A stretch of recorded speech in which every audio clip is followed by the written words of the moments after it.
books, Avartan, and Offshoot. In the last 2 years, since we began the Dr. Dhanesh Jain Memorial Lecture, we have witnessed lectures by eminent scholars, Professor Patrick Olivelle and Professor Rupert Snell. Today evening, we have gathered here to reaffirm our commitment to his vision of publishing quality books in the fields of academic research as well as education.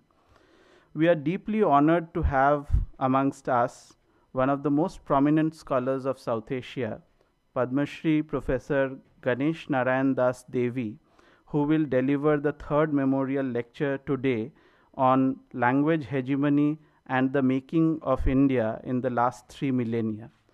Can I now invite Professor Devy to take the dais, please? Come to the dais.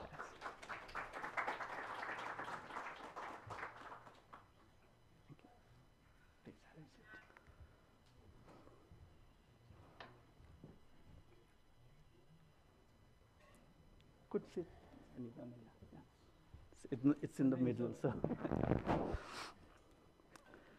So they say that a language is not just about the words or expressions exchanged or a script written, but they encompass whole cultural complexes, social realities, and ideological realms. Only a scholar with decades of work and experience behind him can illuminate us about the language complexes of the Indian subcontinent over 3 millennia. We are extremely fortunate today to be able to witness the essence of the 50 volumes of Professor Devy's life's work on the languages of India as a part of the People's Linguistic Survey of India, as well as his interventions regarding the denotified tribes and Adivasis, known as the Bhasha Project, and his numerous other researches and books. Professor Devy is Professor of Eminence and Director, Somaiya School of Civilizational Studies, Somaiya Vidyavihar University, Mumbai. Over the years, he has been Professor of English at the University of Baroda, Professor of Humanities at the Dhirubhai Ambani Institute of Information and Communication Technology, Honorary Professor at the Center for Multidisciplinary Development Research, Dharwad, and Obaid Siddiqui Chair Professor at the National Center for Biological Sciences, TIFR, Bangalore. Among his many academic assignments, he has held fellowships at Leeds University and Yale University, and has been the THB Simmons Fellow and Jawaharlal Nehru Fellow. Professor Devy is also very dear to us, not just for his contribution to scholarship, but for his work with the Adivasi and marginalized communities over the years. I would now like to invite Professor Ganesh Devy to deliver the third Dr. Dhanesh Jain Memorial Lecture. Please welcome, sir.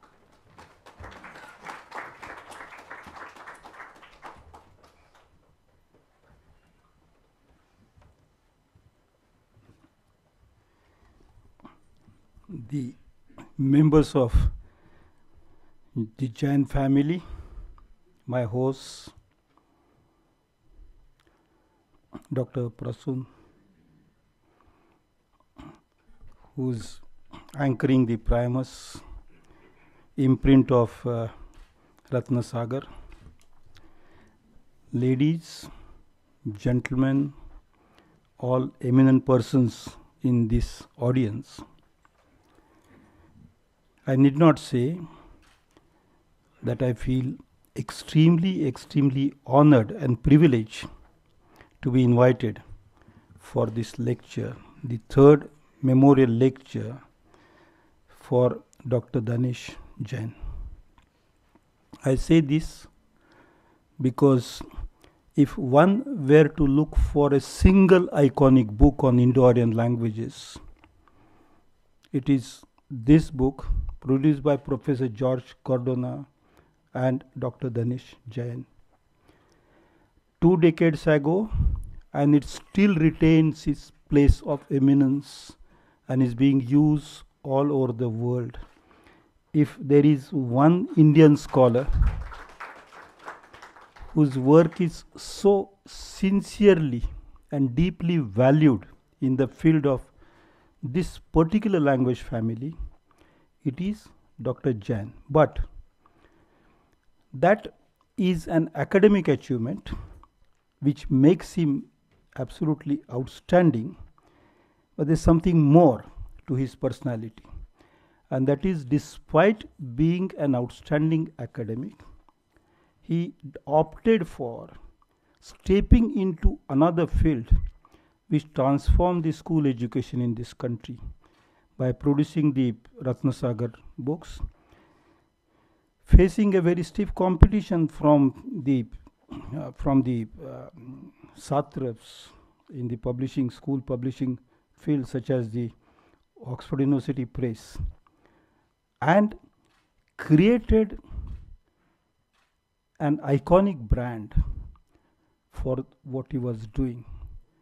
There are some, not many academics who think of sidestepping into another world despite being excellent scholars. There are academics who step into another world because they've not done so well in the academic world, but despite being such a luminary in the academic field, he opted for yet another field where he excelled, and he did that keeping a very low profile. He did not go around showing his trophies. I must also add that he had 2 MAs, one in English literature, another in linguistics, and then a PhD from an excellent American university where he studied under scholars like Del H. Hymes, who was a multidisciplinary scholar in linguistics, stylistics, and sociology and anthropology. And his teachers respected Dr. Jain, who became doctor, for his intellectual excellence. I feel very happy speaking in his memory this evening on a topic which he would have approved wholeheartedly. I'm going to say something about language and hegemony and three millennia of making of India. I say that he would have approved this topic because in the introduction to this book, which you must read when you find time, jointly written by Cardona and Jain, Dr. Jain, the last sentence of that introduction is extremely enigmatic, or that's how the readers would have looked at it. And that is, after discussing various controversies related to the Sanskrit language and its past being created in the 1990s and dismissing the controversies, the last sentence says, however, Sanskrit as we know it was a completely transformed language, and therefore we can stick to only the period from Ashoka, that is when writing comes in, or Panini, where grammar comes in, 4th century or 3rd century before Christ, till our time. I think that wisdom of not getting into the field where there is not enough scientific evidence, in spite of the temptation to get in that area of hazy area where there was not enough scientific evidence at that time. That wisdom is a rare wisdom. If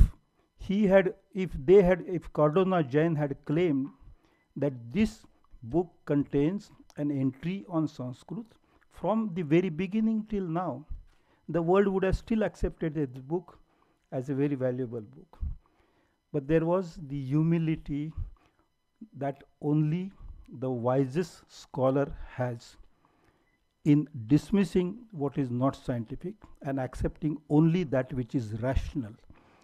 And therefore, I think he would have approved the title that I am using, Hegemony and Making Language and Making of India. The term hegemony, or as I normally pronounce it as hegemony. Shall I proceed with hegemony or hegemony? Or both? Okay. I mean, the dictionary says hegemony. I say hegemony. But we will call it hegemony because, after all, English is now a completely Indianized language. And let us make some contribution to the English language also. By the way, the census of India last time stated that only 4 lakh Indians know English. But the international data on the English language says that more than 5 crore Indians speak English. Now, one of the two is likely to be true. You decide which is true. And I believe that the lecture that I am giving now, using this enemy's language, will be accepted by all of you as a lecture in your home language. Thank you. So, thank you for inviting me. Hegemony or hegemony is a term which is a century-old term in its circulation in the way it is understood. Of course, it was used in ancient Greek, but the sense was limited to domination of various states by one of the Greek states, and particularly states near the area of Crete. In 1926, an Italian Marxist thinker was arrested. It's exactly 100 years ago. His name was Antonin Gramsci. And in the prison where he was kept till his health deteriorated and later he died very soon, he wrote lots of notes. So these are known as the prison notebooks. Quite a dozen of those, which were published in the year when Dr. Dhanesh Jain was born. And that's why that term hegemony. Gramsci talked of hegemony as a political system in which the dominator, the one who dominates, does not have to do any work, but just express a desire, and all the others do his work on his behalf without any express orders or intentions from him. So that hegemony can be fought, according to Gramsci's idea of resistance, by people who are what he called organic intellectuals. And I see in Dr. Jain, pardon me for saying this, going by his introduction to the book, not explicitly stated, but very much implied in the introduction, and therefore I'll urge, do please go through this rather technical introduction to the book. An organic intellectual for whom his ideas and his being are not two different things.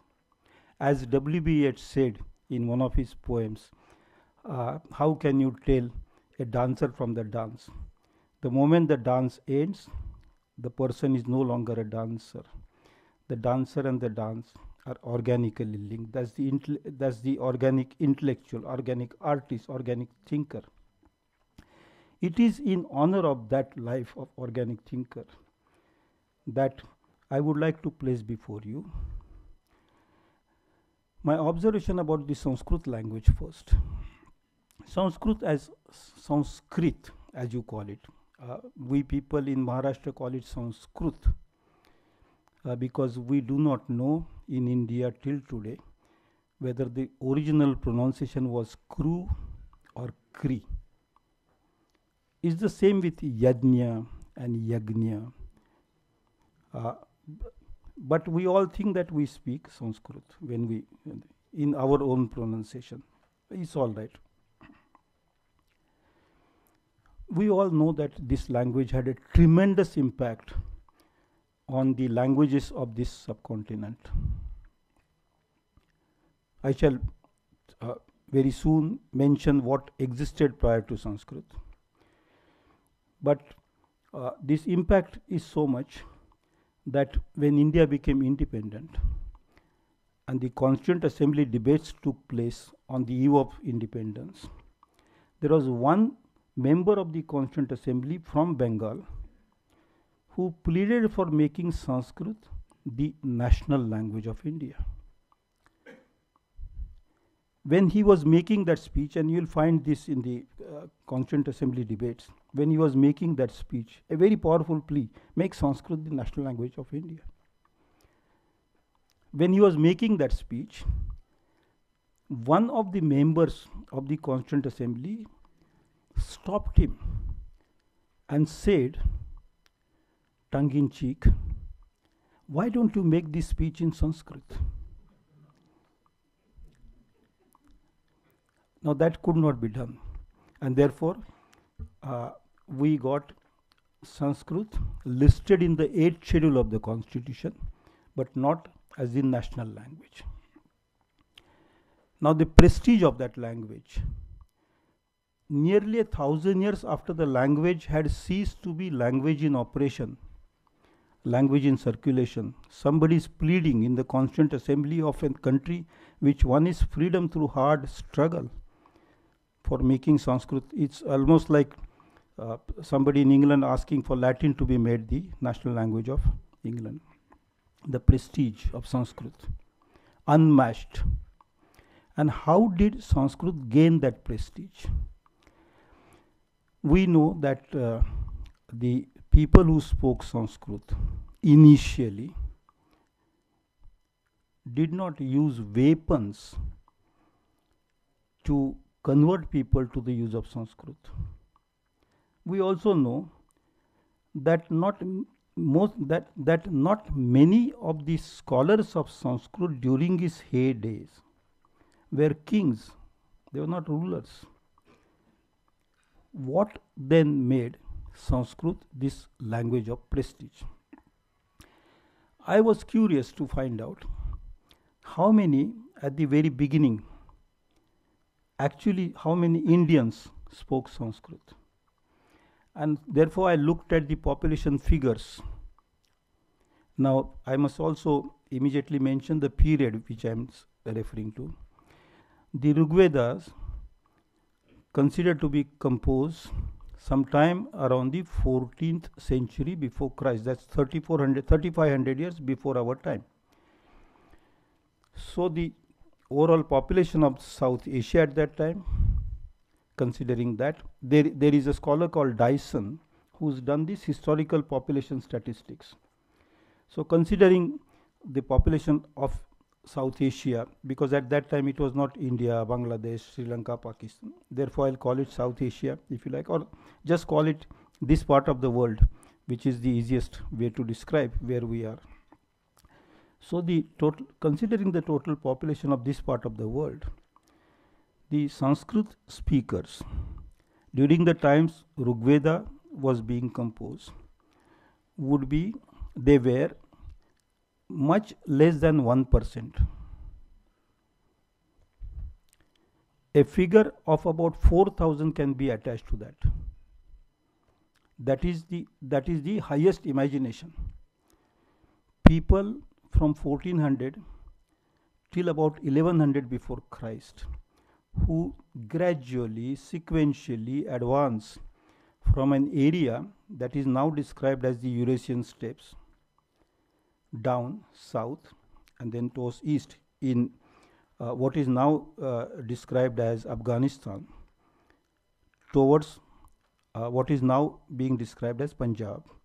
So that move taking place between say 1600, that is about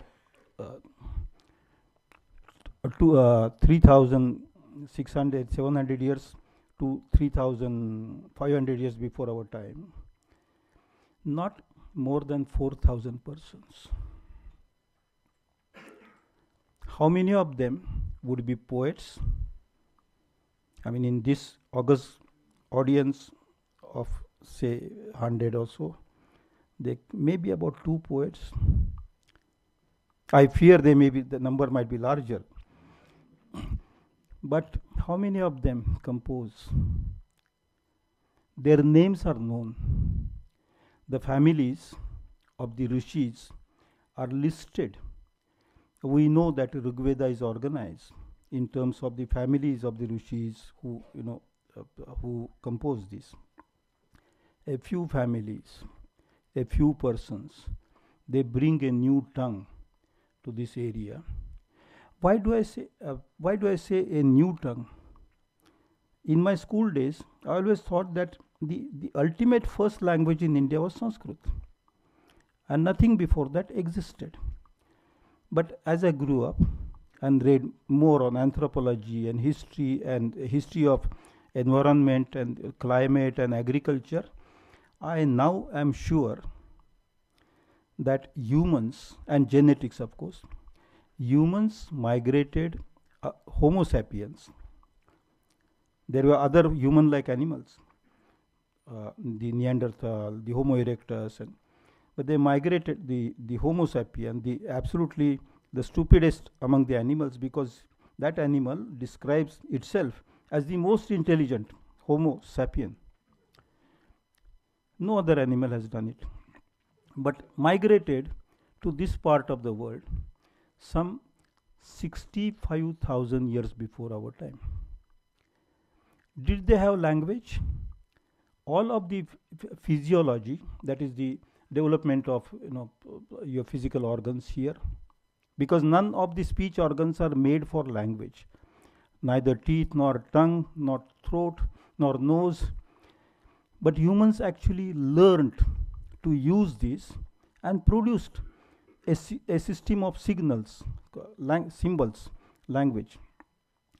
It is because they produced such a system that they could move out of Africa, because language became a weapon to defend themselves. Human language, because it is capable of using the past tense and the future tense. Many other animals have languages. Honeybees have them, whales have them. But to speak of a time which is absent is peculiarly human. To speak of time which is present is every animal. Ants do that, butterflies might be doing it, but to speak of that which is absent is peculiarly human. That kind of complex language was invented, made as a weapon to advance in small batches, small groups over thousands of years, and to move to this part of the world. So language has been, complex language systems have been in existence for the last 65,000 years. Sanskrit, which emerged as, we know the Indo-Aryan, Indo-Iranian, Indo-European, then a proto-language, a mother. You all remember, let me remind, towards the end of the 18th century, William Jones put forward this hypothesis that Greek, Latin, Persian, Sanskrit, they seem to be connected, and there appears to be a common mother. So he called it an unknown language as Proto-Indo-European language. That Proto-Indo-European goes back to about 6,000 years before our time. There's a very fine book which appeared this year, 25, Laura Spiney, which gives a very lucid history of the proto, how it migrated, from where it, etc. So these people had arrived in at least for 45,000 years before our time, as genetics tells us. If you have seen Tony Joseph's book, as early Indians, 45,000 years, people have been there in South India. People have been there in foothills of Himalayas, the Shivaliks. They spoke languages. How many languages did they speak? And for that we have to go to anthropology. In anthropology there is a rule that when ancient migrations have happened, people form clutches or small groups, and the maximum size of that group can be 800 to 900 persons. If this number increases, then the group splits and moves to another destination. That's how migrations happened. as many as there were groups, there would be languages. Do I imagine that what humans spoke 45,000 years before our time remained unchanged for the next 40,000 years? I won't. Nobody should. Because language is like rivers, the currents, they keep changing depending on the ecology, depending on various other circumstances, depending on collective memories, what people have experienced, good and bad things. Languages change. They change every language is a meaningful system of circulation, currency, because it has the ability to change.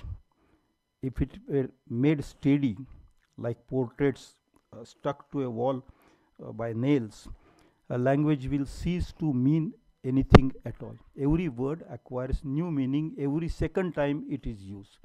So over those thousands of years, languages would have changed.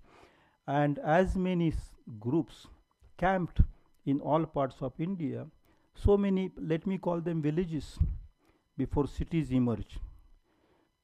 Those many languages would be being spoken in this part of the world. Then came Sanskrit from Eurasian steppes, primarily because horse got tamed, domesticated, and tied to wheeled cars. Call them chariots if you like, in an advanced stage.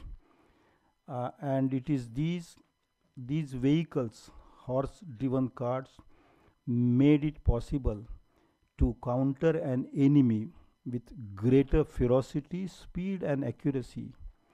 That made migrations from these Eurasian steppes possible, and the speed increase. There are lots of books written on this topic. Sanskrit reached India. Was it the language spoken in Harappa, Mohenjo-daro, Indus civilization?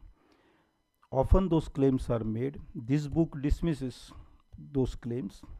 But now in 2025, February, if you look up a paper published in Nature in February 25, if the most conclusive scientific evidence is provided to say that this language it moved from the steppes to towards Iran, towards India, and became different branches. I'll not dwell further on that topic.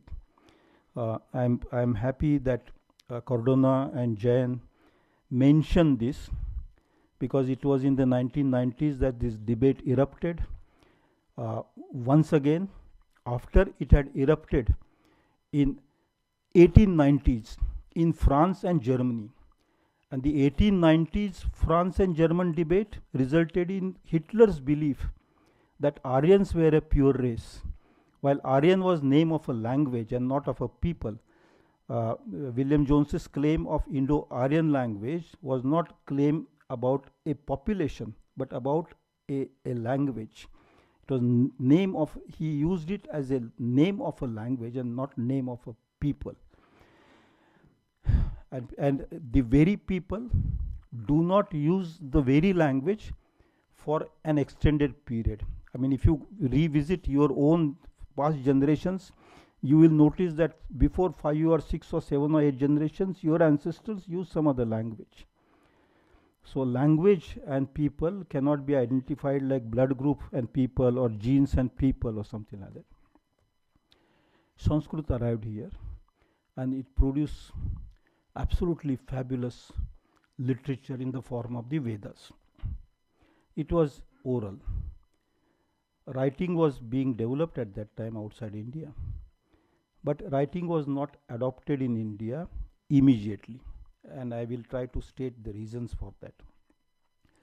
Some 700 years later, that is 1400 is the, we can endlessly debate the dates, but that debate is not important. The course of events is important. 1400 years before Christ, Sanskrit starts developing Vedic richas. 700 years later, the four, what we call the four Vedas, are in place. By 1100 BC, the four Vedas are in place, and 7th century before Christ, we get the first major Upanishad, the Brihad Aranyak Upanishad. It is at that time. The Upanishads were abstracts or extracts or minutes of the meeting, hemoems of the Vedas. The Upanishads are based on the Vedas. They're trying to draw wisdom from the Vedas. So are the Aranyaks, so are the Brahmanas, the text Brahmanas, not the caste Brahmana. So 700 years later, it seems that the original Sanskrit of the Vedas was no longer fully understood by the people who were forming the Upanishads. Am I saying it? No. One of the finest scholars of Vedic literature has said it. His name is Sri Aurobindo. I mean, I mentioned I can mention other critics, but I mentioned Sri Aurobindo because some of my friends might be sympathetic to Sri Aurobindo more than sympathetic to some Western scholar. Sri Aurobindo said he has translated parts of Veda, and he says that when Yasaka was preparing two texts out of the Vedas, one exactly as it was recited in the oral tradition, and another where the sandhis were actually broken, the combination of words was disunited and separate words were made for remembering the original words. It appears, Aurobindo says, he has written an absolutely stunning sentence. He says, he writes, oral tradition illuminates the text by obscuring it. Oral tradition, his claim is, had obscured the meaning, symbolic meaning of the original Vedic literature, and only the literal sense had remained. And if one tried to regain the original symbolic, then the beauty of the literal is lost. So he was arguing that either way, people had lost something of the original. That loss of the original became a gain for the tradition of Sanskrit literature in the following way. When the first school of philosophy emerged in India, the question came as to how do you prove validity of something? Like in Plato and Aristotle, what is a valid, logically valid statement? All humans are mortal. Plato or Aristotle, one of them is a mortal, therefore, etc., etc. Those examples we read in books of logic. Here, how do you prove the validity? And the answer accepted by the first school of philosophy in India was, if it is in the Veda, then it is valid. Now, did those philosophers not have enough flight of reason or imagination? No, they were very brilliant.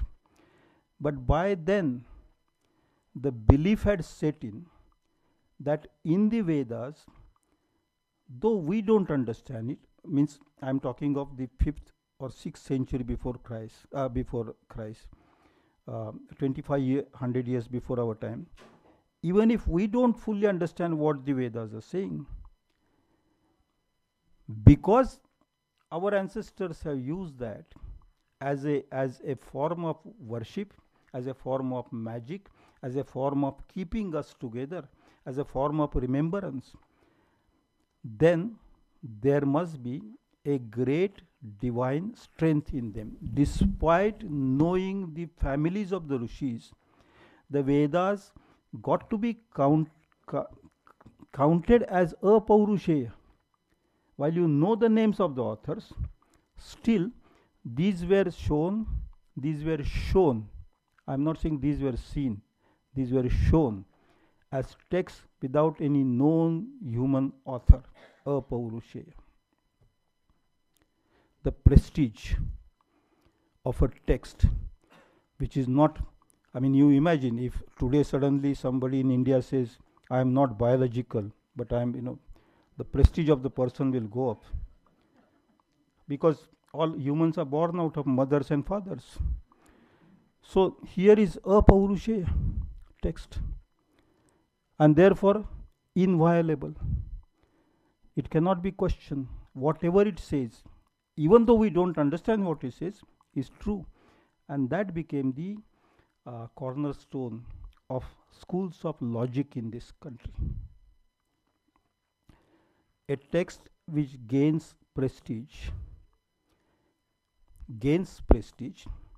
but can also be used as a beating stick, as it happened with Shakespeare in England. When 19th century kids in England, working class children, were forced as punishment to study Shakespeare when they said they cannot study Latin in 1842. An English Act says that if you can't study Latin, study Shakespeare, and they did not understand Shakespeare. So those who understood Shakespeare could become ICS. Those who could understand or claim to understand the Vedas, or at least some part of the Vedas, gained a higher social status. Those who could recite them belonged to the top class. Those who helped in the recitation became the next class, like providing sufficient security for recitation, for the ritual of sacrifice, yajnas. Those who were in the supply line of these people, they became the third class. And those who are neither suppliers nor security providers nor the sharers of the Vedas, they were left out as the faltu, Shudra. Sanskrit language, not as language, but because of this obscurity emerging around the Vedas, particularly the Rig Veda, became a means of determining a social hierarchy, the Varna system. Those who did not belong to an upper layer in the Varna constantly craved to go there. I remember some 60 years back, an Indian sociologist, his name was Eminence, some of us know. He was trying to describe entire India, and he said, if there is one characteristic that defines all of us, it is our desire for Sanskritization. That means going upward in social hierarchy. And even today, you know how many of the castes which are not Brahminical would want to become Brahminical. They feel happy. Hegemony requires an idea which is accepted by people who actually do not have power, but people who want to strengthen the power of that idea. And Sanskrit, which is an absolutely beautiful language, I love it. The poetry of Sanskrit, the text in the grammars of Sanskrit, the drama in Sanskrit, I just love it. There are so many moments in my life, very special moments, when I can express myself in no other language but Sanskrit. For instance, some sacred moments, some very special moments. And when I am helpless, left without words, I often run to Sanskrit language to drag one or the other root, add something, and make a new word for expressing myself. All Indian languages have done that, including Tamil, Telugu, and Kannada, and Malayalam. It is not the question of language, but it is the question of the beginning of that language, which created an instrument because of its obscurity to redefine Indian society. I said people had come here earlier, and 7,000 years before our time, agriculture touched India. and in the villages people were, all agrarian words related to agriculture, implements, varieties of plants. They neither Sanskrit nor Persian nor English.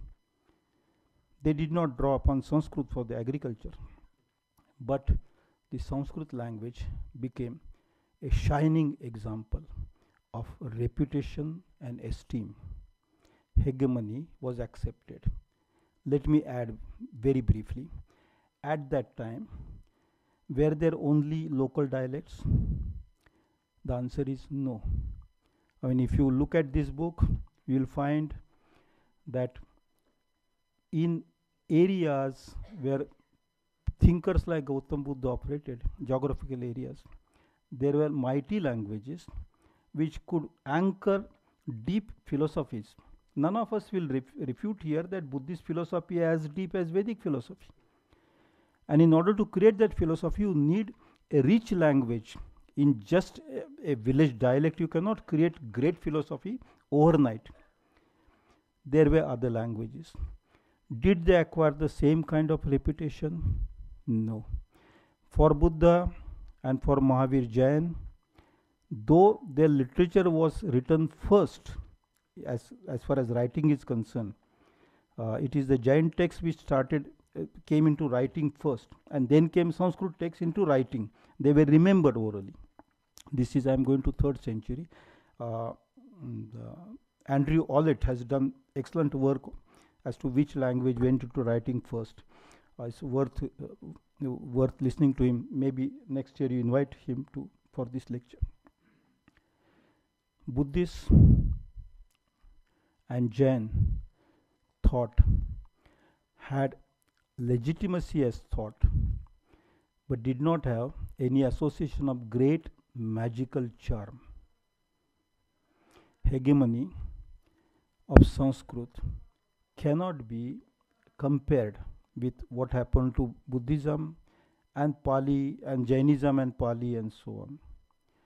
Pali remained Pali, Sanskrit became Sanskrit. Sanskrit was very special, and therefore your word which you use every day in life called Sanskriti, to Sanskritize yourself, became the foundation of what we call Indian civilization. In fact, the term civilization has only this parallel of Sanskriti. I'm looking at the watch. I wanted to speak about Persian. Persian was the next hegemony in India. It first hit India sometime in the 12th century, actually 9th century, but in the 12th century in full swing, and it continued well until the 19th century. Some of you might already know, that the first book towards modernizing Indian society, written by Rajaram Mohan Rai, which was his first book, was written in the Persian language.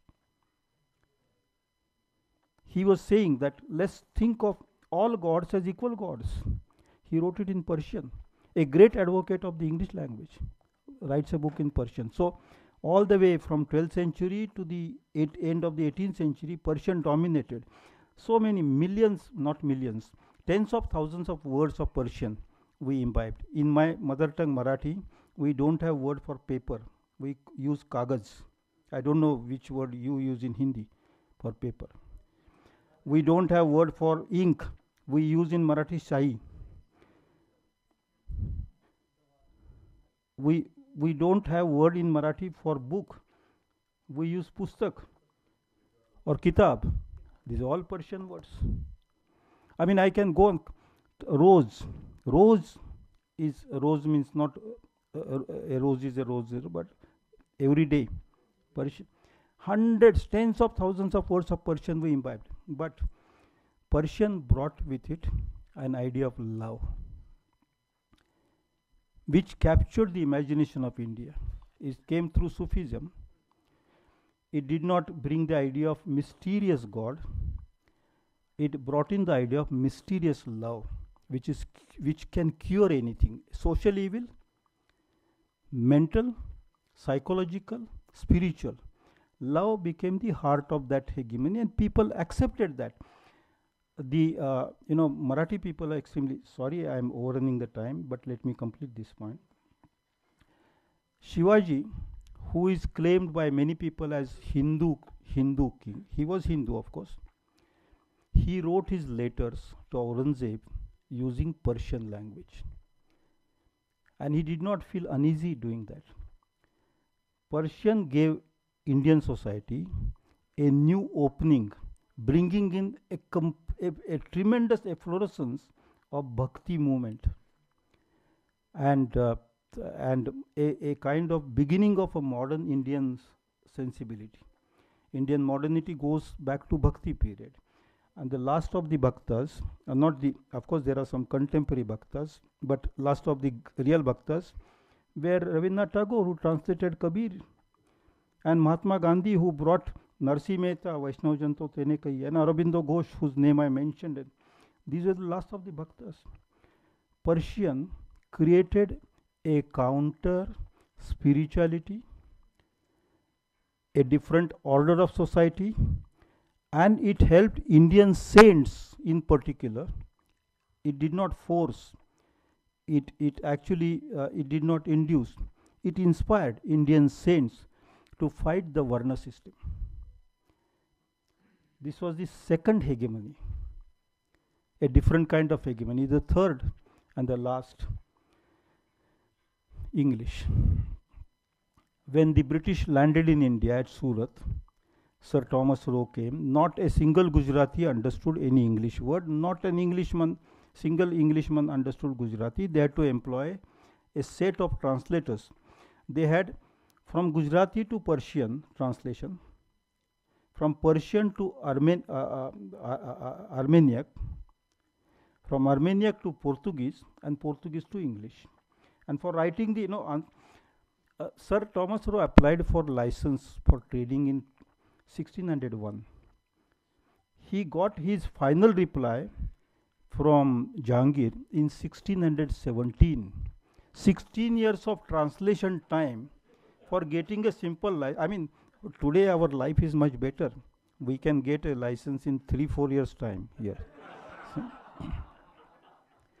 The ease of doing business, but English. So not a single Indian English, Indian New English. And how many English people did ever live in India? There is a specific figure, absolutely accurate figure. At the height of the English presence in India, we had something like 1,42,000 Englishmen, and this was during the Second World War. That was unusual, but not more than 50,000 English people in India came here. And look at what Indians have done to the English language. We danced and jumped for getting it. It was like, balloons flying, stars in the sky, and we were plucking the stars. And anybody who got English thought they had got status.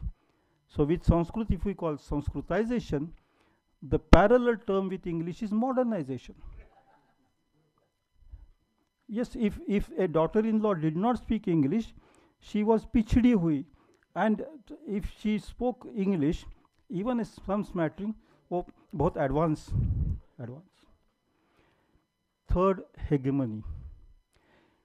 In this country, were there no other languages when the English came? No, actually Tamil, Marathi, Bangla, Hindi, they were all flourishing.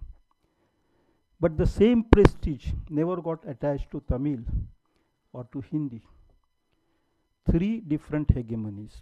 I will now say my concluding sentence. It is 2 minutes to 7. Sanskrit acquired its hegemony through oral traditions, power of the sound.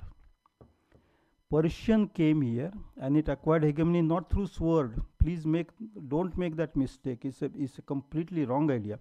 Paper had entered our life. In the 12th century, Delhi became rich in the 12th century because there were paper merchants in Delhi. They were traders. Paper and writing made Persian a language accepted by everybody. When English came, there came printing, a different mode of language production. Will the 4th hegemony of language be that of Hindi? My answer is no. Not unless Indians learn to write English language with Devanagari script. That would be a great idea. They write in Hindi script. No, it's a very good solution. In Kerala, they are doing it. They write English in Malayalam, and therefore they speak better English, it seems. Then, but only they understand it. The next hegemony is of a language which has no sound. It has only visual presence. It is not a language which is carried by air as the medium. It's a language which is carried by digits through electromagnetic waves for interplanetary communication. That language has already started its hegemony all over the world. And when that spreads completely, we shall neither be able to speak or understand Sanskrit, nor be able to speak and understand Persian, nor be able to speak and understand English. We will be, as a Bangla poet said, awak prithvi awak. We will be speechless, so-called humans. The name for that animal is Homodeus or cyborg. If you like that idea, you will call them Homodeus, almost like God. If you don't like that idea, you will call them semi-machine, semi-human cyborgs. We have already arrived there.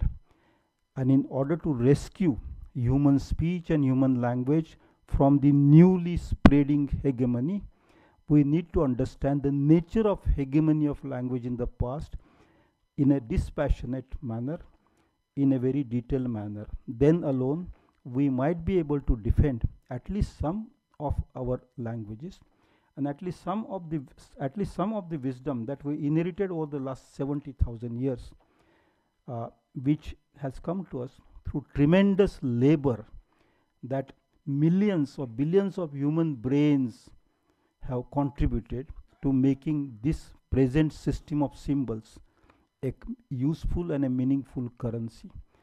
We are at the threshold and we need to think deeply about our language situation without allowing false sense of pride about our past or a completely despondent view of the future.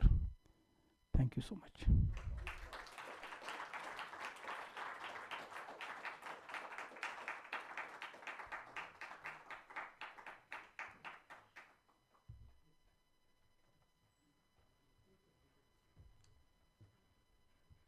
Thank you, Professor Devy, for a fascinating journey across centuries and millennia. And to be able to, along with you, to get into the swaths of time and to deep dive into certain moments, it was really an experience. So now let us open the floor for questions for the next 10-12 minutes. My colleagues will hand over the mics. Let's start with the questions. Yeah. Can we have the mic, please?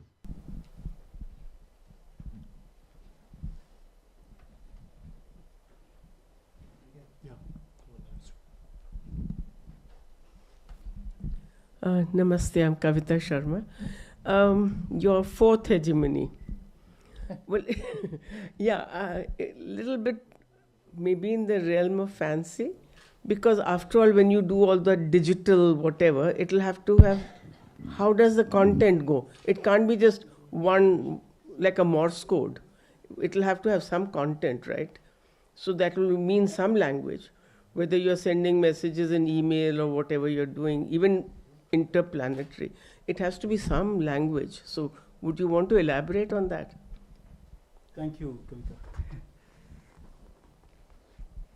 It's such a pleasure to hear the voice of a friend.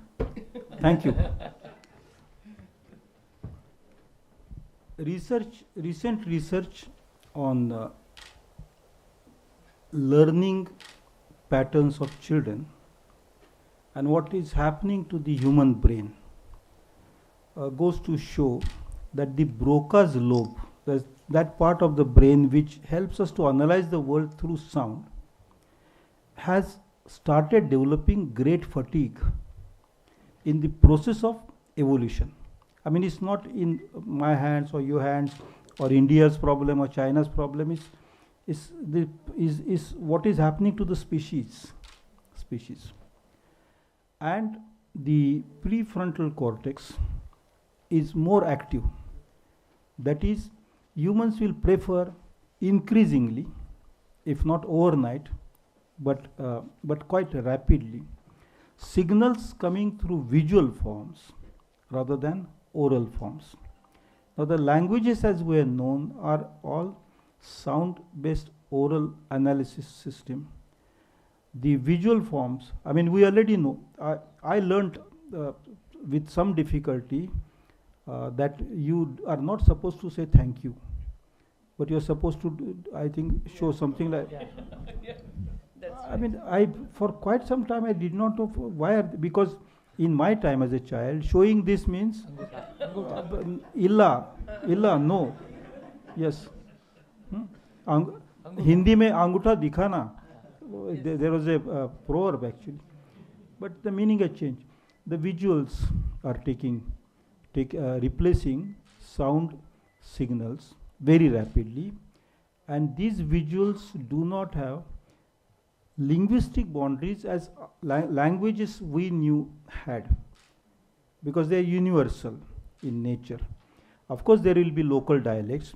How the Spanish people say I thank you or I like it, and how the French say it. I'm sure the French will develop a more stylish way of showing the thumb with some slant, but whether it's China or Pakistan or India, this will work. So this will happen slowly, but it appears there is one problem with this species, the Homo sapiens.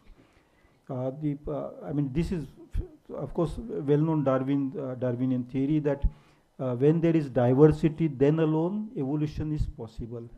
But humans have eliminated all other human-like creatures in the past. I mean, we are among the newest of the species on this earth, not the newest, but among the newest species, and we eliminated other human forms. Therefore, we have already bound ourselves by complete absence of diversity. We have diversity among ourselves, like some are dark in color, some are lighter in color, some are yellow, some are red, but that is no diversity. The humans, Homo sapiens, all are a species that has created a condition for itself which makes it foredoomed to be extinct in future, and it is rapidly moving in that direction ecologically, environmentally, sociologically, and so for depending on the spectrum you take up, yes, languages will remain operational. I hope they do. I want my grandson and granddaughter to read at least 1 or 2 pages of like you are reading your father's literature. I want my children and to read whatever terrible things I write. But whether across 10 generations, many of you who have written books, you know that other people's children read them. So we are rapidly moving in the direction of mass extinction, and with us we are dragging the rest of species. Unless a new form of government comes up which allows representation of all species in the parliament, not only humans. Some Australian philosophers have started developing it in the name of cosmocracy, not demos, but cosmos. That is, we take responsibility for the entire cosmos, not this political, like John Locke wrote about democracy after the quarrel between the Catholics and the Protestants and rise of reason in Europe. Because of the climate emergency and ecological disasters, this new political philosophy is coming up. One day, if it comes into existence and systems change drastically, fundamentally, then perhaps the humans will have this species will have longer life. Of course, for me, I am already 75, and how do I care for what happens in the future? But I sometimes feel that I should. So that language will be there in a limited sense, but in the longer evolutionary trajectory, the chances are dim. I mean, the chances are like an Indian getting Nobel in science.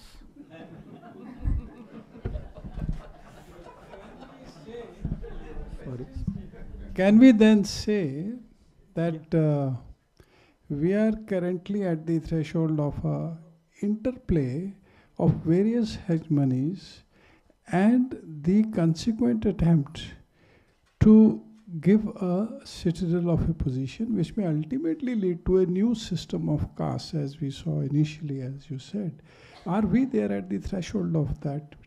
I fully agree with you. We have to invent a new idea of order, which is not based on domination but based on humility. Absolutely. Where all of us learned the greater the humility one has, the better the social esteem. If that kind of atmosphere emerges, that our saints had started creating in India. But that path was curtailed. But the evolutions always run into, evolution never runs in straight lines. It's always disjointed dots. But eventually the dots will get joined. Thanks for opening this vista of thought in the process. Wonderful. Thank it was a great pleasure on this flight of hegemony and intercosmic interplay of words and how this whole things. Wonderful. A century. Hats off. Thank you. A century after Antonin Gramsci, we have to think of what is counter-hegemony. He spoke of resistance from the Marxist sense, altered Marxist sense. We'll have to think of what could replace hegemony, because hegemony is an old habit of humans, and that habit we will have to break only through new ideas, even if they sound very crazy, as I am sounding crazy tonight. Thank you. Could I ask a question? Yes, please. Yeah. So, thank you, Professor I am Devy. not sure if I'll be able to answer. No. I was thinking of, the binary that often, the simplistic binary that often gets constructed between Buddhist Pali and, Brahminical Sanskrit. But as you well know, and, as Professor Bahulkar, our mutual friend, would remind us, there is a very rich tradition of Buddhist hybrid Sanskrit. Yeah, and great intersectionality. So how do you see that? How do you see Buddhist hybrid Sanskrit, in which so much literature is produced in the latter years of the first, decade of the, first millennium, the Nalanda tradition, as it's often called, because in content it's not, that Vedic, right? It's anti-Vedic, and yet it is using a peculiar version of Sanskrit. So where would you locate it in this? Yeah. Actually, thank you for that question. I was being a little unfair to that tradition, but my focus was on 1400 to about 5th century, till grammar creates Panini creates a system of many languages called Vyakaran. But Sanskrit indeed has had Sanskrit after Panini has a tremendous give and take relationship with most other languages. So many Prakruts, for instance, so many Apabhranshas. Not just that, but when someone like Matanga went around the country to find out how many musical systems there are, and he found innumerable, drawing upon the language resource of the area. He produced the text in Sanskrit. In Sanskrit later, say, is it 5th or 6th century, the Riti Siddhant is a diversity of Sanskrit styles. All of this happened, but the fundamental bias of those who wanted to speak Sanskrit or those who spoke Sanskrit, that the Vedas are ultimate, did not change radically any time, and if it did, as it started loosening, somebody else came up and then reimposed that. I mean, this is the great Adi Shankaracharya, for instance, the Vedanta. Aurobindo makes a very good observation. He says the Vedas and the Vedantas, the two need to be seen differently. And the loss of spontaneity is one thing, but intersectionality with all other languages developed. Tamil took words from Sanskrit, Sanskrit took words from Tamil, many. I mean, Sanskrit has borrowed from many other languages, and many other languages have borrowed from Sanskrit. So that is that in the period that what we now recognize as Sanskrit happened all along. But at the time, at the juncture when Buddhism was coming in, when it was not Buddhism but the Buddha, and the Upanishads were getting set, the dialectic must be very fascinating.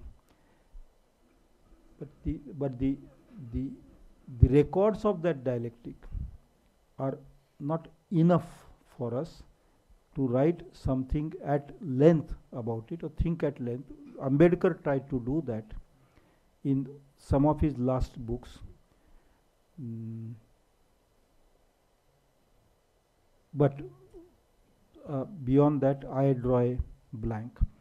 When Cardona and Jain had to sit down and think of what Sanskrit will they write about, they decided that let there be some chaos on the other side of the wall, but here there's an orderly tradition of Sanskrit that we accept. So, and linguists, not him, not your father, but other linguists have accepted this slightly convenient mode of early Indo-Aryan, Middle Indo-Aryan, and modern Indo-Aryan or Sanskrit. Something. We need to dig deeper in that to understand how we respond to hegemonies, why we accepted the British, what in it made us accept them and not hate them. I mean, that's the extraordinary thing about India. Yeah, we opposed them but did not hate them. It's a fascinating journey from Sanskrit to Persian to English. Now, if you look at the fourth as you predicted, if you look at just basic facts, 2017 December we launched Always On 4G, and in the last 8 years you have 800 plus million Indians spending almost 3 hours every day in a visual medium on the device. So your prediction of a fourth language, that's one perspective, which is an evolution from English. But if you look at Germany and Japan, when they look at evolution, because it's all intelligence, you know, as you said, who captures this hegemony? If you see, their journey is that all of this is still in the Manomaya Kosh. The next is the Vidyavihar, and Sanskrit gives a direct connect for people who engage with that language, with the sound, to the next level, right? So the question to you is that you are looking at one aspect. If you could give us a perspective of the Sanskrit evolution towards a greater intelligence, which is a Manomay or an Anandmay, which is the evolution, because Germany is doing that, Japan is doing that, and these concepts are from the Vedas from our country. So what's your thought? Thank you. I'm glad you raised this question. Let me cite two examples. One is Bhartrhari's interpretation of time. We are often told that Indian sense of time is cyclical and the Western sense is linear. I mean, even the most superficial reading of Bhartrhari's Vakpadiya actually tells us that Bhartrhari says that idea of time, that impression is simplistic. Bhartrhari says time is like a road. We are the wayfarers. We go from here to somewhere. The road has remained where it is. Time does not move, only we move. He says this is not the only idea. It is like a this water wheel on a well. कुएं में से पानी निकालने के लिए वो एक एक मटका खींचते हम डोरी से. The time is like the water in the well. You draw that matka to yourself, the wheel turns and the water goes back to the well. Does time exist for you, or is your illusion? The third thing he says about time is, I don't know, some of you might have seen, there used to be people who trained pigeons, kabutar. लाल दरवाजे के, what is that, लाल किले के सामने बहुत. So in medieval times, ancient times also, there were kabutar trainers, pigeon trainers. And Bhartrhari says that time is like, moments in time are like the pigeons that fly. But don't forget that there's a thread tied to their toes को क्या बोलते होगे कबूतर के, पता नहीं मुझे, whatever, अंगुलियों को, and suddenly somebody might snatch you, pull you back. Now these different ideas of time. Then there is simultaneously another tradition, Kunda Kundacharya, your tradition, who says that time is like atoms. Kalanu. Now this diversity of thinking about time in ancient literature, both Buddhist and grammarian literature, allows us to think of the time between two planets. Supposing I travel out of Earth, I mean I catch that escape velocity, I attain escape velocity, jump out of the Earth atmosphere, and I am somewhere between Jupiter and Earth. What will be my sense of time? Because time will become unreal there. That is, but I will not say that Bhartrhari predicted Einstein. That is, Bhartrhari had Bhartrhari's sphere of activity. To yoke together two different minds from centuries across is a very attractive thing. But sometimes it can cause injustice to both by some kind of hidden distortion. So this is about, I mean, one example about time I wanted to give you. I said this second example is similarly about space, but space in the sphere of linguistics, and that is Anandvardhana's Dhvanyalok. Dhvanyalok is not about the loka of dhvani. It's not about the sphere of dhvani. It is about the space of dhvani. So he says, meaning has many layers. Meaning can be at an innate stage. It can be explicit. It can be prior to articulation. So Vaikhiri or Para, Pashyanti, etc., etc. Now Pashyanti is what kind of? Pashyanti is the seen, S-E-E-N, seen meaning, like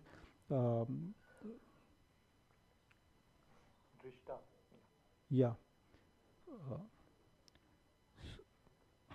Pashyanti is very peculiarly associated with Jnana Chakshu.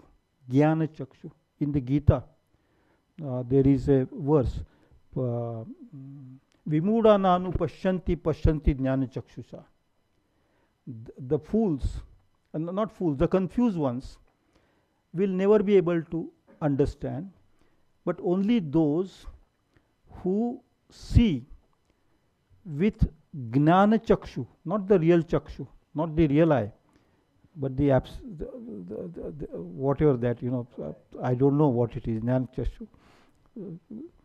So the meaning is seen, not heard, in Anandvardhan. It is the ultimate meaning of a word is to be seen and not to be heard. One can easily say that this is straight in the courtyard of Google, or that is visual signals. What is that man who was liked by Trump one time and disliked by him another time? Yeah, but I cannot say that Anandvardhan is talking Elon Musk's language, because they belong to different contexts. They rooted. हमारा चंपा है ना, चंपा flower. I cannot say daffodils and champas. Daffodils are daffodils. ये भी yellow है, वो भी yellow है. ठीक. Allow both of them to be yellow. Reminiscent of that, yes. Maybe, but that is not a straight line of development of thought. It's so as a coincidence, as accidentally, that line of thought is there. I admire Anandvardhan immensely, but I admire Wittgenstein immensely for different reasons. But I shall not say that Anandvardhan was the Pitamaha of Wittgenstein. That's unfair to Anandvardhan, because I don't know if Anandvardhan wanted Wittgenstein to be a child. Let us give him a choice. Thank you. Yeah. So I had a small question. I hope I answered your question to some extent. Yes, sir. Yeah. So we know that there is this critique of Gandhi, that Gandhi was conservative about the Varna question. So would you say that he did not pay much attention to that origin question that you mentioned, from where the hegemony of Sanskrit derives from vis-a-vis Vedas, and how Sanskrit was, understood? And so do you think that by, sticking to the concept of Varna, that Gandhi was kind of either, kind of resisting or not really open to questioning that sort of history of that origin of hegemony when it comes to... Thank you. Thank you. You mean which Gandhi? Mahatma Gandhi.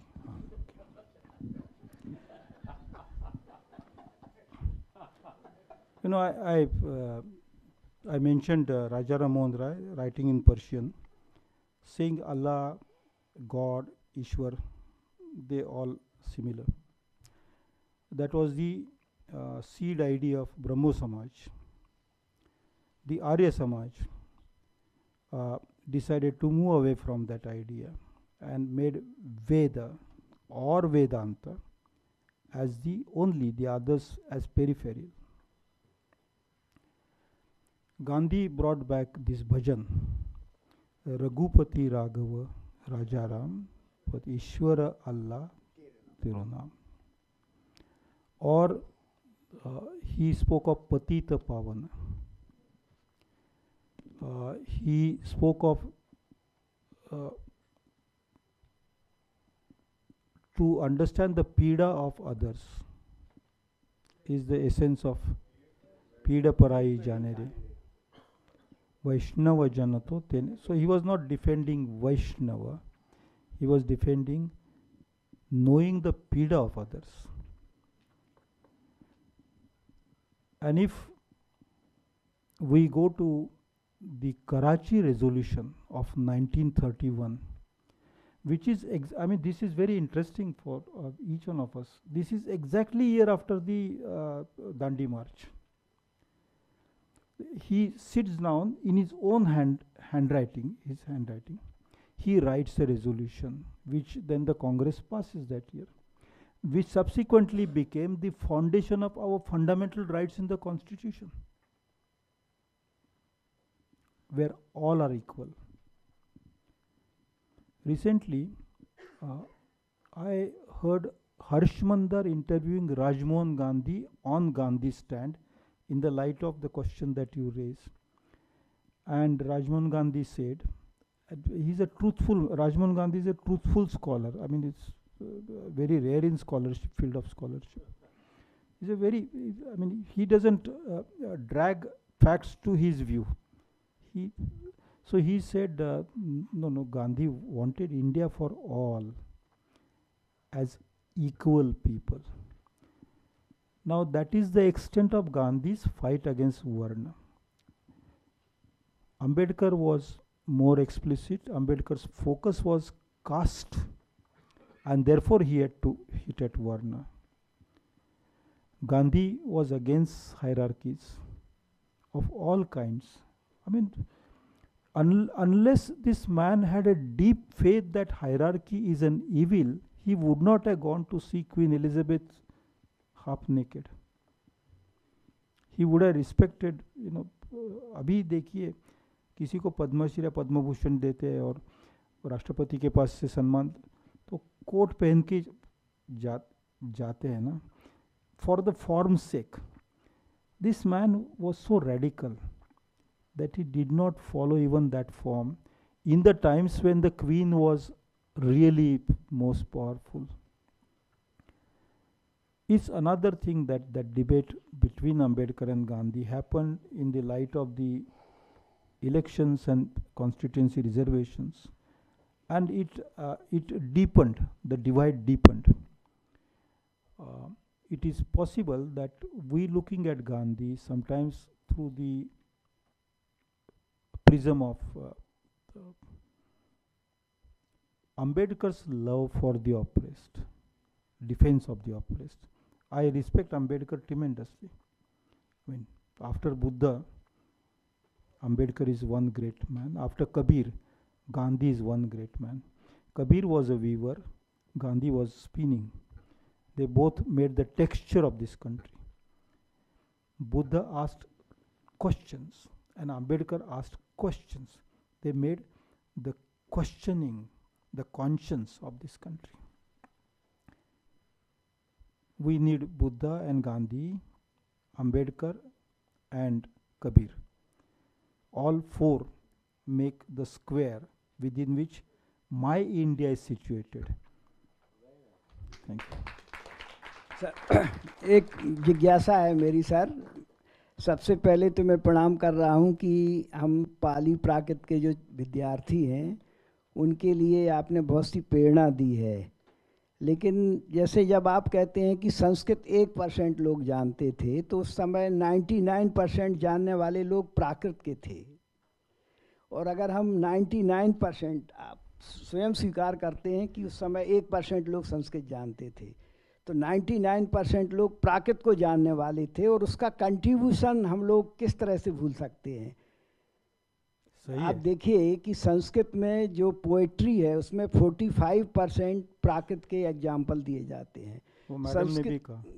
Sanskrit की जितनी भी काव्य के, जिसको हम लोग कहते हैं शास्त्र, अलंकार, रस, छंद, उसमें जो भी एग्जाम्पल, सटीक एग्जाम्पल दिए जाते हैं वो प्राकृत के दिए जाते हैं। प्राकृत का जो विकास है वो अपभ्रंश के रूप में है। अपभ्रंश के बाद में हिंदी हम देखते हैं, और संत साहित्य की जो परंपरा है जो हमारे पूरे जनमानस में व्याप्त है, उसका प्रभाव हम आपके हेगमेनी शब्द पर तो आपका व्याख्यान सही है, लेकिन कंट्रीब्यूशन की दृष्टि से जब हम देखते हैं तो इन परंपराओं को जरूर इसमें शामिल करना चाहिए, ऐसा मेरा सामान्य जिज्ञासा है। आखिरी सवाल हो सकता है कि क्या, और you have something more? Then I थोड़ा मैं टेस्टफुली आंसर देता हूँ।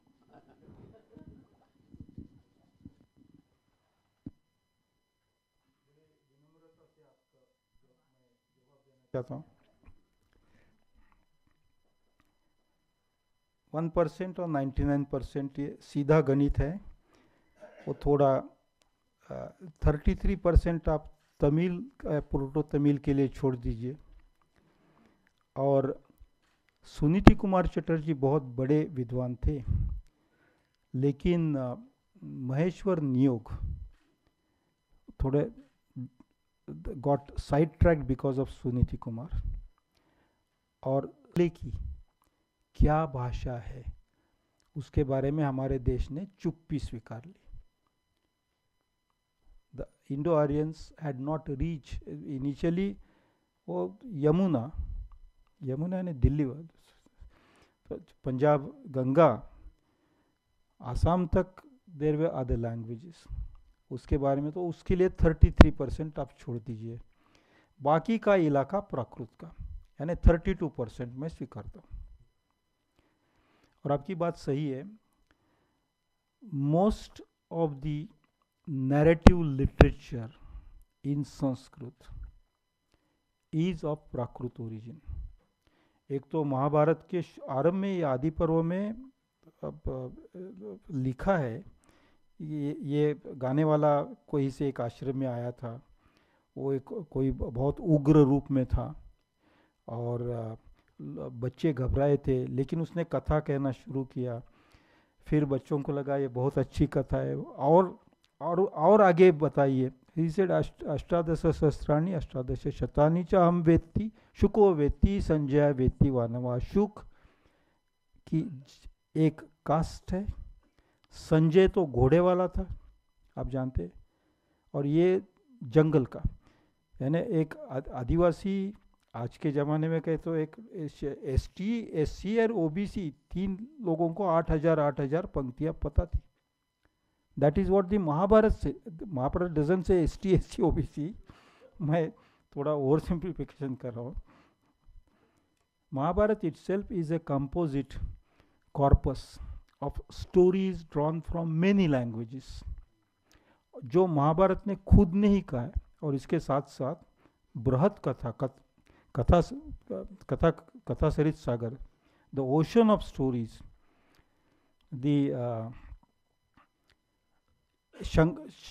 पार्वती ने बहुत गुस्सा किया शंकर भगवान के ऊपर कि आप ये सभी दुनिया के काम करते, मेरे लिए कुछ भी नहीं करते। तो उन्होंने कहा कि आपके लिए मैं, तो एक ऐसी कुटिया बनाई, उसके अंदर वो कथा कहने लगे।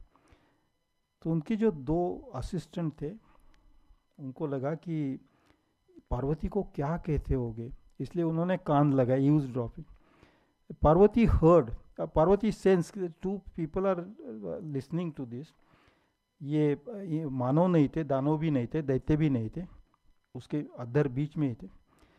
She open the door and found this 2 are listening, so she curse them कि अब आपको मानव में जाना पड़ेगा, but you will not be able to remember a word of what Shiva has told me because it's a sacred story for me, और आप भूल जाएंगे। तो उन्होंने बहुत कि देवी जी आप इतना गुस्सा मत करना, कुछ तो आप राहत दे दीजिए आप एपेलेट कोर्ट में। So she said all right, and if you do enough good work you will start remembering. तो ये दोनों नीचे जंगल में, and one day after many years they start remembering. तो जैसे ही उनको याद आता है, the force of the memory such, फिर से भूल ना जाए, वो किसी जानवर को पकड़ते हैं, उसका खून निकाल के किसी लकड़ी या किसी के साथ कहीं लिखना शुरू करते। And in order to remember that, लिखने के बाद भी वो जोर से पढ़ते भी है। ये सब सुनने के लिए पशु पंछी सब इकट्ठा होते, बहुत तल्लीनता से वो सुनते रहते कथा, इतने तल्लीनता से कि इतने एकाग्रता से कि राजा, नज़दीक का राजा है, उसके खाने में उसको जो मीट मिलता है is very lean, sufficient fat नहीं। तो पूछता है कि हमारे राज्य में अभी पशु पंछी इतने दुबले पतले क्यों हो गए? तो कोई बोलता है कि वो कुछ कथा सुन रहे। तो राजा वहाँ जाता है,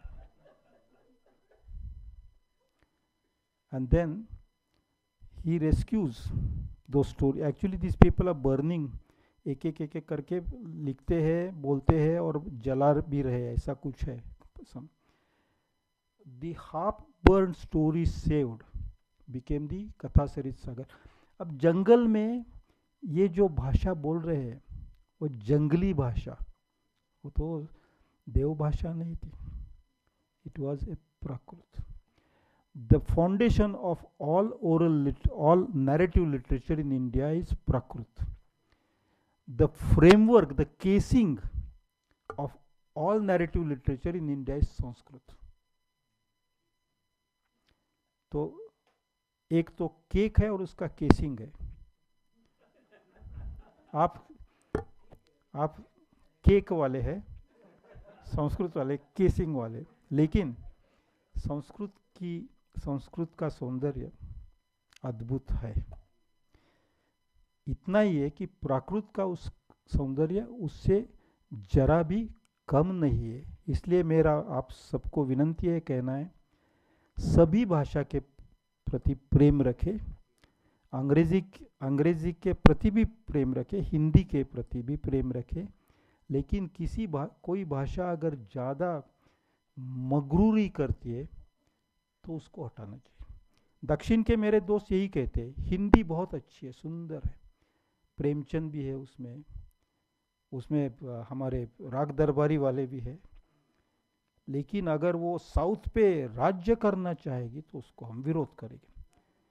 सभी भाषाओं के लिए let's love all languages, so that in the last day of human languages one can say in future that humans were an animal that loved languages. Now we are a different animal, and maybe we can revive some of those languages. Thank you very much.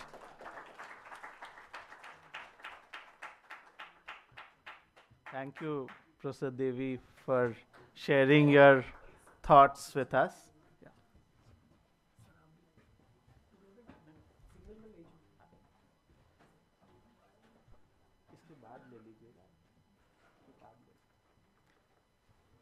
Thank you for sharing your thoughts with us. And now I would like to invite our Managing Director, Mr. Sugat Jain, to give the concluding remarks and vote of thanks. Mr. Jain.